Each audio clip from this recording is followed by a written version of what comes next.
slaves. We belong to people. Can't let nothing stop us now. Going through some way, somehow. We are gonna make it on through. Good evening, and thanks for joining us for this special edition of Eyewitness News. I'm Jerry Revish.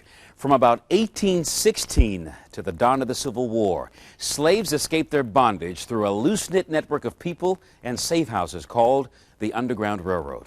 It was a dangerous run to freedom that took many of them through Ohio all the way up to Canada. Join us for a compelling journey on Ohio's Underground Railroad, a run to freedom. Not far from a bank of the Ohio River in Burlington, Ohio, lies the graveyard of the first black people to settle here. Well, I don't know how and I don't know when. The Burlington 37. 37 slaves from the Twyman plantation in Madison County, Virginia. Slaves like these, prisoners of poverty and back-breaking labor. James Twyman bought 650 acres of land in Burlington, freed his slaves, and gave the land to them. Ohio, a free state, was the promised land for these slaves. This cemetery is a special place for 84-year-old Owen Pleasant. Now, are some of these people your ancestors here? Oh, yes. My grandmother here, Susan, down there is my grandmother. She was the last one of the 37 slaves that died here in Burlington. The Twyman slaves built homes here, raised families, and joined themselves to a church called Macedonia. Macedonia Baptist Church is Ohio's oldest black church. It was founded in 1813. Owen Pleasant remembers coming here as a child. Swing low, It was in my childhood, not many years ago. With the Spirit of the Savior I was filled. There's a lot of history here at the Macedonia Baptist Church. There was once a colored Baptist convention held here. 2,000 people out on the lawn and inside. And there were booths out here as well, selling lemonade and ginger cakes and bologna and cheese. And people just standing on the outside listening to what they called droppings from the sanctuary. But them people, I've seen them shout all over and seen them shout up against them stoves, and them stoves hot, and it didn't burn them either. But Burlington was only a stopover for other slaves who, unlike the 37, had to escape to be free. Slaves would sometimes use a secret network of safe houses called the Underground Railroad. Conductors would sometimes hide them in wagons like this to get them north to places like Ironton, to people like John Rankin, a Presbyterian minister from Ripley. Back in Ripley, Rankin's house was a beacon on the Ohio River for runaway slaves. If they saw a candlelight in the upstairs bedroom, then they knew that the path was clear for them to cross over. One of Rankin's fellow conductors on the Underground Railroad was John Campbell, founder of Ironton, a wealthy businessman who hid slaves in his 22-room house. There's not a whole lot you can see up here on the top floor of the Campbell house. But if the walls could talk, they'd tell you about all the runaway slaves that were hidden away up here in this attic. And as you see here, this staircase led up to another room where they kept the slaves who'd run away to freedom. Campbell made his money through iron making. Some of the purest iron in the world was produced in southern Ohio, in massive sandstone ovens like this one in Gallia County at the Wayne National Forest. It was work that some slaves jumped at the chance to get. Gave them a job, they had a paycheck and that stuff, and they furnished them with a small log cabin, dirt floor probably. But not even a paycheck in a free state was enough to make some runaways feel safe. Southern Ohio was still too close to the barking dogs of slave hunters. You were considered property as a slave, same as livestock and chickens. You stayed alive by doing as you were told. When you didn't, the punishment was severe. You could be sold again and again. Listen to the voice of former slave Fountain Hughes, recorded by federal writers in the 1930s. They sell us like they sell horses and cows and hogs and all like that. Have an auction bench, and they put you up on the bench and bid on you, the same as bidding on cattle, you know. Rather than live like that, many slaves chose a run to freedom. See how they've fallen down? Beverly Gray is a little upset today. Tall grass and weeds are choking this special place in Ross County's Underground Railroad story. Do folks in this area understand the historical significance of this cemetery here? no. The Woodson Cemetery in Berlin Crossroads is named after Thomas Woodson, reputedly the son Thomas Jefferson had by one of his slaves. Now, he was a descendant of Sally Hemings, who was Thomas Jefferson's slave. Yes. He was the child that, according to family tradition, was conceived while they were in France. There are no known pictures of Sally Hemings. Jefferson never owned up to fathering her child, Thomas. Here's one of Thomas Woodson's sons, Lewis. Woodson family members trace his features back to the man who they say would have been his grandfather, Thomas Jefferson. DNA testing has been done on some of the male descendants of Jefferson and Hemings. It proves that Jefferson fathered at least some of Sally Hemings' children. Eston Hemings was one of them. But in an unexpected twist, those tests eliminated Thomas Woodson as one of Jefferson's sons. Woodson's family wants more tests. One of Eston Hemings' descendants, who can now claim she's part of Thomas Jefferson's family, is Shay Banks Young of Columbus. She and her son Doug met their white Jefferson kin for the first time on the Oprah Winfrey Show recently. Her reaction may surprise you. I found out I'm related to some people. Being related to them does not make them family. Okay? That does not make you my family because I'm related to you. Banks says now the task of building relationships begins. She says some members of the Jefferson family are open to sharing things with their black relatives, including some Jefferson assets. I know that there are some benefits that exist in this country for descendants of the signers of the Declaration of Independence, that in their scholarships and different things that are there. It's always been for people who are Caucasian. Now that blacks are part of the Jefferson family, Banks says they should get a share too. Her son Doug says the pride in today's discovery is more about knowing his ancestry than being descended from a president. For people in my generation, it's very significant to try to look back and find your history, because there are many people my age group and younger who don't even know who their immediate family is. And so I think it's a signer or a signal for people to investigate their history and their past. At the very least, both say the Jefferson-Hemings DNA match exposes a myth. There is myths from both sides of it. Yes, it shatters those who want to believe that he could never have done what they're saying he would do, because if you read anything that he's ever written, he has made it known that he did not believe in intermixing. But yet that's the way he lived. And it continues to stir controversy over Jefferson's tie to Thomas Woodson, even from the grave. Churches also played a great role in Ross County's Underground Railroad. Many pastors believed slavery was a sin. We're pleased that the people came here and they were so morally outraged at slavery that they felt God called them to do something about this problem. Concord Presbyterian is the oldest continuously operating church in Ross County. Its work on the Underground Railroad is documented in the church records. The slaves would come here and they would be placed up in the loft above the sanctuary here. Children sitting in the pews would hear the movements above their heads. Parents told them it was just mice. Runaway slaves also found sanctuary in the Ross County home of Robert and Martha Robertson. The kitchen out back at this Bourneville home still holds the hearth and memories of Mrs. Robertson's compassion. She'd ring a handbell, and it would signal slaves that were being hidden in a cabin that's on the other side of that stand of the trees that they called the signal cabin. And it was a signal to them that it was all right and safe to come to the main house. Robert Robertson was a minister and justice of the peace, sworn to uphold the law, but he defied it to hide slaves. When it came to slavery, Robertson felt a duty to a higher power. When we come back, we'll press on to Circleville, hundreds of miles away from the grip of slavery, but still full of danger. Runaways could fall into the hands of copperheads, and I'm not talking about snakes. We are gonna make it on through. Slavery's combination of hard labor, desperate poverty, and quick punishment cut short many black lives. It was cheaper for a slave owner to buy another slave than nurse a sick one back to health. That's why dozens of them fled to Ohio. Slavery, America's peculiar institution. Strong as a bull moose. Look at that, gentlemen. Who's going to open the business? What do I hear here? Come on. $700.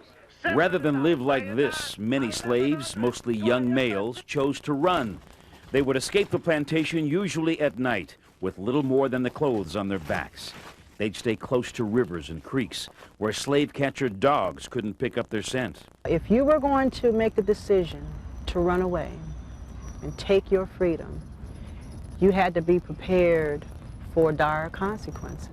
Capture would bring the cruelest of punishments, brutal whippings, sometimes even death. Black body swinging in the sun. With luck, runaways who made it across the Ohio River could run to freedom all the way to Canada on Ohio's Underground Railroad. But the Underground Railroad was neither underground or a railroad. It was a network of safe houses or stations. It was America's first civil rights movement, and it ran through places like Chillicothe and Circleville. We have been told that it's a trapdoor, and the pit was a ice storage. Vera Thornton owns the carriage house where Chillicothe businessman John Alston used to hide runaway slaves. And there were many others. The James Steele family moved to Chillicothe from the slave state of Virginia and got heavily involved in abolition. The Chavis family freed blacks who helped fugitive slaves. Ann Isaacs, a slave from Virginia who also hid other slaves after moving to Chillicothe. Many runaways followed the Scioto River north to Circleville, where they had to be careful because they could easily fall into the hands of copperheads, supporters of slavery. Circleville was not a safe place to be always for runaways, so they had to be very cautious here, especially because of this fugitive slave law of 1850. Jonathan and Mary Dressbach kept runaways in their barn 6 miles out of town.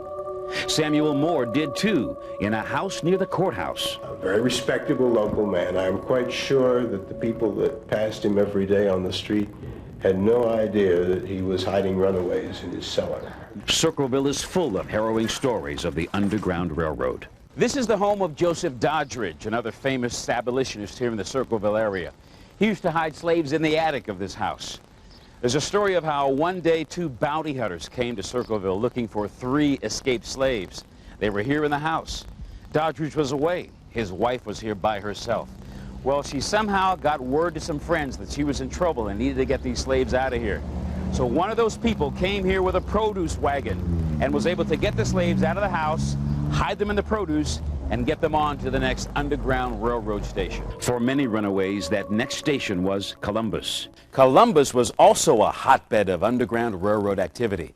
And as we continue, you'll see some of the people and places in Ohio's capital that boldly defied that law. Welcome back to our special on Ohio's Underground Railroad, A Run to Freedom. I'm Jerry Revish. Slaves rarely left the plantation that owned them. They knew little about the outside world. Few could either read or write, but none of that stood in their way when they decided to take their freedom. On a good day, a runaway slave could travel 10, maybe 15 miles on foot, following old Indian trails, rivers, and creek beds. Much of that travel was at night, using the drinking gourd, the Big Dipper as they called it, pointing toward Polaris, the North Star. Those lucky enough to get as far north as Columbus could find help at this stately home on East Main Street, the Kelton House, home to Fernando and Sophia Kelton. Kelton was a well-to-do businessman whose lavish Victorian home reflected his wealth. Few people knew the secret he kept there. The Kelton family was strongly abolitionist. They believed that slavery was an evil, and they participated in the Underground Railroad by allowing those who were escaping slavery to stay on their way to Canada. One of the slaves who stayed here was Martha Hardaway. She and her sister Pearl came to Columbus in 1854. Lynn and Laura Espy, daughters of State Senator Ben Espy, sometimes role-play the Hardaway girls for Kelton House tours. Actually, it's been hard because it's hard looking in the past and seeing how their lives were and how easy mine is compared to theirs. Columbus is full of Underground Railroad stops. The Kappa Sigma House on Indianola Avenue in North Columbus. The little room where slaves were hidden is still there.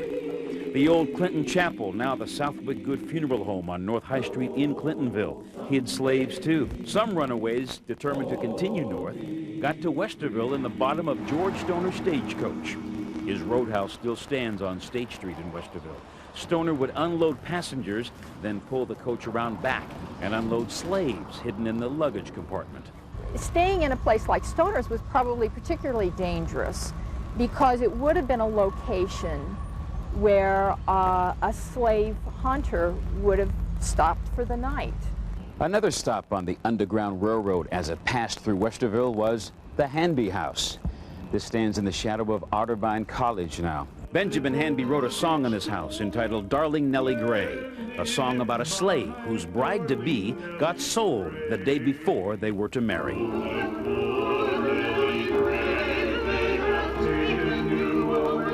When people would ask him, why would you have harbored slaves when you were going against the law of the land? And then he would say, just choose you this day whom you will serve. As for me and my house, we will serve the Lord. North. Always north. The run to freedom, north. Sometimes north to the door of businessman and abolitionist Benjamin Bartholomew. His house still stands on Jewett Road, just north of I-270 off Route 315. The slaves would have come along following the river north, and the river is just right in front of the house. They would have come around, and then we have a run, which we now call Bartholomew Run. They would enter through the back of the house into a little room in the basement and stay there for protection. Linda Resch, a Columbus public school teacher, lives here now. She calls the house a living history lesson. And there were rooms above. Would they ever keep the slaves upstairs? Yes. There's a small bedroom right there with those two windows. Walking through this house with its rough-hewn beams and large hearths, you can imagine those brief but blessed moments of rest for the untold souls determined to continue their run to freedom. When we come back, you'll see how close yet how far away many slaves were from reaching their goal.